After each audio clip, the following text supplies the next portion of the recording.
Trainee IPS అధికారి ఉదయ కృష్ణారెడ్డి పరారీలో ఉన్నట్టుగా సమాచారం. విచారణకు హాజరు కావాలని సమాచారం అందించేందుకు వెళ్లిన అధికారులకు ఆయన ఆచూకీ లభించలేదు. హైదరాబాద్లో నమోదైన 2 చిరునామాల్లో కూడా అందుబాటులో లేకపోవడంతో పాటు ఆయన మొబైల్ ఫోన్ స్విచ్ ఆఫ్ చేసి అజ్ఞాతంలోకి వెళ్లినట్టుగా తెలుస్తోంది. దీంతో అధికారులు ఆయన కోసం గాలింపు చర్యలు ముమ్మరం చేశారు.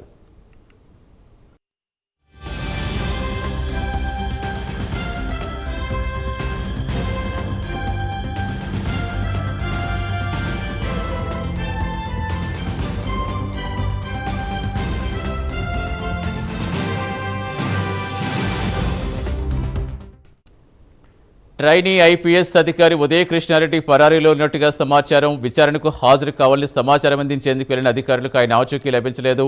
హైదరాబాద్లో నమోదైన 2 చిరునామాల్లో అందుబాటులో లేకపోవడంతో పాటు ఆయన మొబైల్ ఫోన్ స్విచ్ ఆఫ్ చేసి అజ్ఞాతంలోకి వెళ్లినట్టుగా తెలుస్తోంది. దీంతో అధికారులు ఆయన కోసం గాలింపు చర్యలు ముమ్మరం చేస్తారు.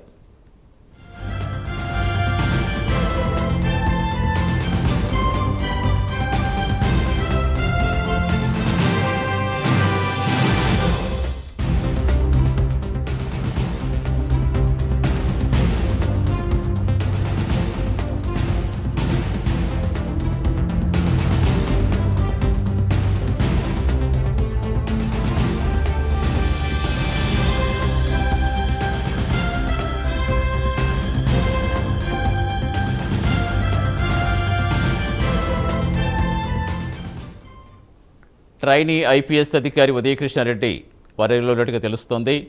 విచారణకు హాజరు కావాలని సమాచారం ఇచ్చేందుకు వెళ్లిన అధికారులకు ఆయన ఆచూకీ అయితే దొరకలేదు.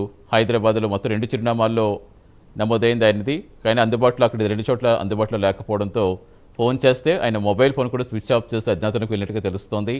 దీంతో ఇమీడియట్గా అధికారులు ఆయన కోసం గాలింపు చర్యలు ముమ్మరం చేశారు.